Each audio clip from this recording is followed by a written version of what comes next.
Welcome back to Coin Sense and Nonsense. Today, we've got something really, really cool.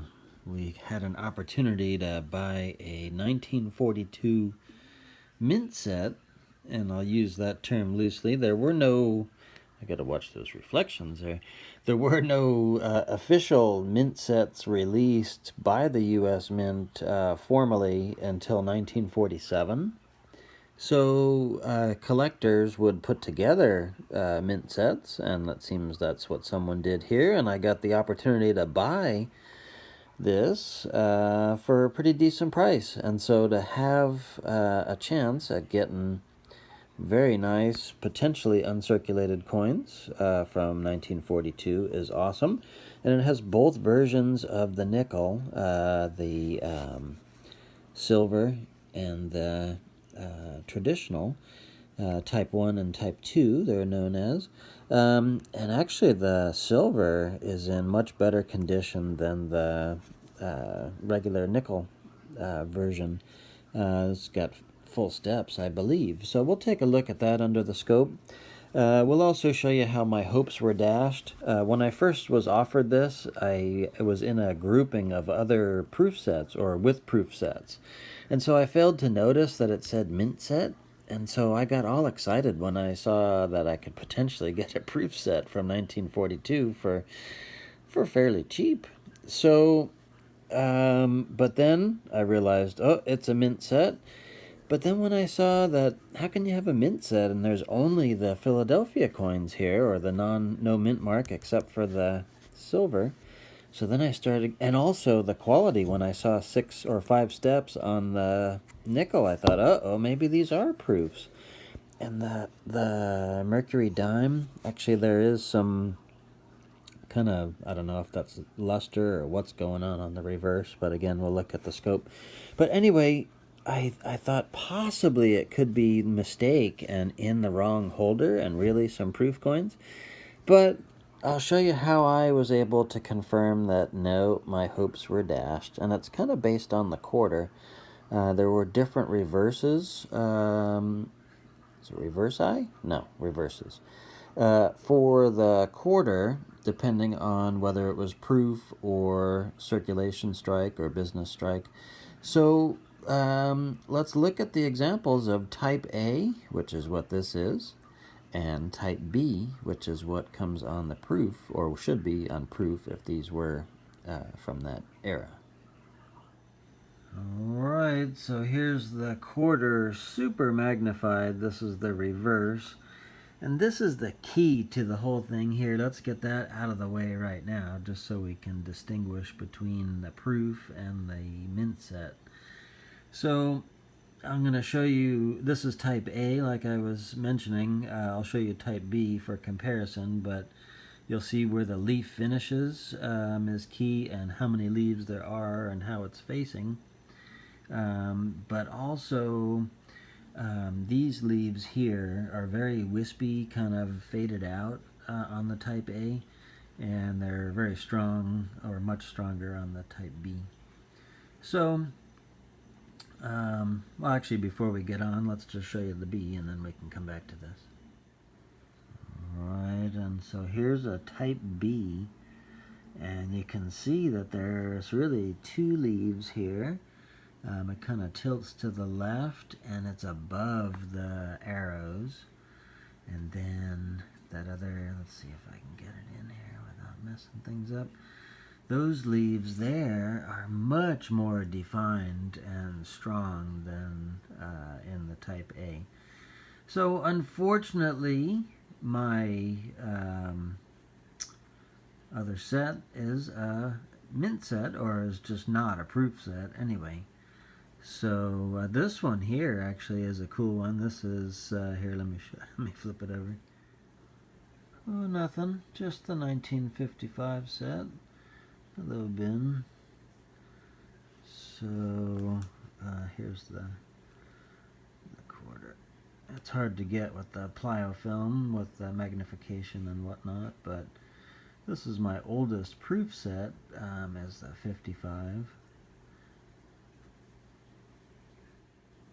Alright, back to the 1942 set. So I've had some decent quality coins that are older and stuff, but man, this is my best walker by far. It's got all the detail. It's amazing. So, yeah, I did look for errors and whatnot. I didn't really see any of the common errors, and I'm sure that's why I was able to buy it. I'm sure the guy that had it before me checked it out, but hey, you never know. You gotta double check for everything. But yeah, to be able to see all the detail here. One of the errors that is possible is a doubling that you'd see kind of in the neck area, but don't see it here. And also, I think you'd kind of notice it here. Um, yeah, don't see it. So yeah, this is awesome. But yeah, just look at that. You can see all the polishing of that was on the die or whatever. It's just amazing, the quality. So I am disappointed it's not a proof set, of course, but for the money that I paid, can't expect miracles. But yeah, this was a good deal.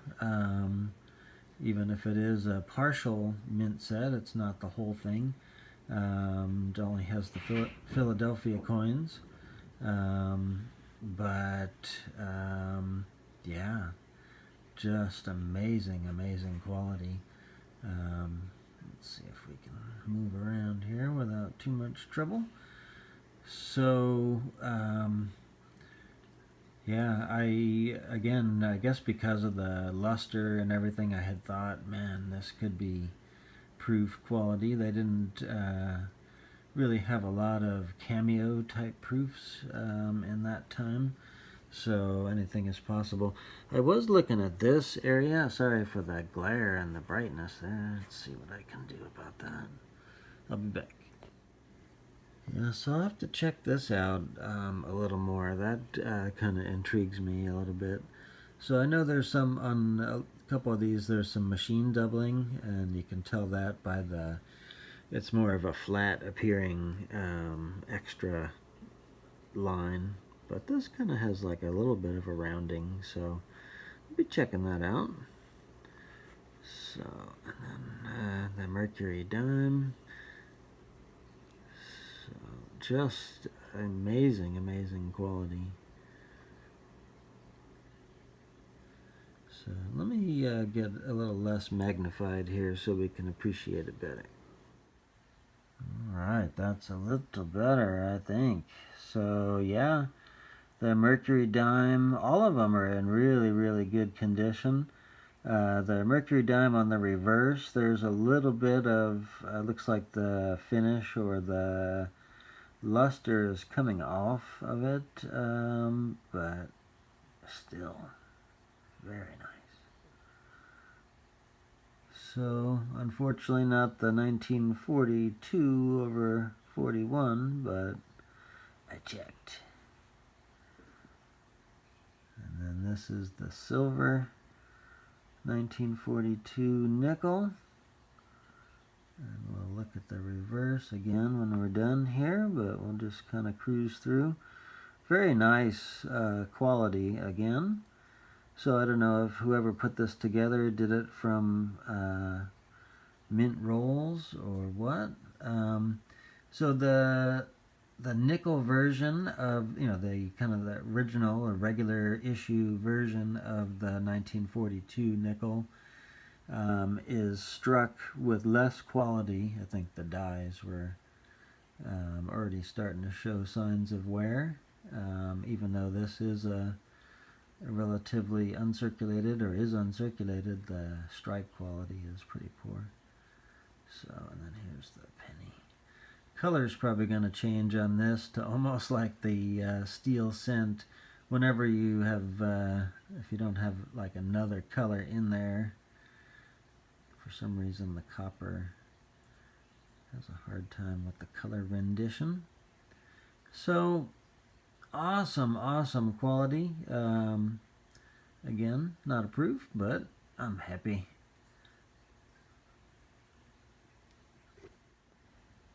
And then here's the reverse of the ones we didn't see. So just love the simplicity, and then the wheat ears. It's just beautiful. So then here's the regular nickel, and definitely not full steps, and kind of crummy strike. And then there's the silver one, and there's the majestic P. And then almost full steps. What's happening to my, oh, I think I have the cord in the way, duh. So this one, it's nice quality strike, and I think it's full steps. There is one diagonal line going across, but I don't think it interrupts the steps. But I don't know how, I know they're pretty strict on that stuff, but to me, it's 5 steps going across. So, very nice. And then the dime, and then we've got full bands on the upper, or the lower and the upper. And I don't think that one does have a separation, so I think this one qualifies as top quality. And yeah, this is really, really nice. So you can see what I was saying, the kind of the finish is a little bit starting to speckle, but still pretty cool. So good deal on this. No complaints whatsoever.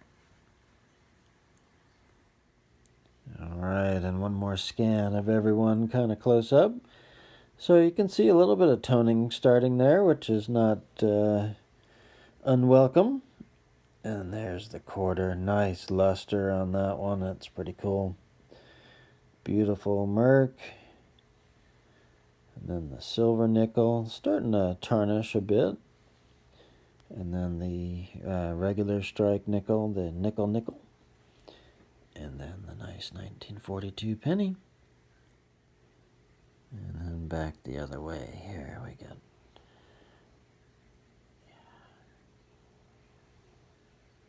Look at that. Beautiful. There you can see the finish is messed up.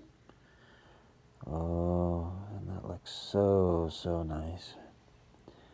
And color on this side as well. So, and if it did have a mint mark, it would be over here.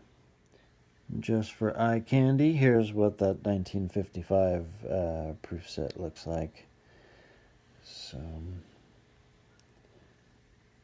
oh, he's upside down. Cut it out. So, yeah, it's awesome. But this is what we're here for. So, yeah, I'm happy to have this. And been getting a couple good deals lately. This was actually what I call a Black Friday deal.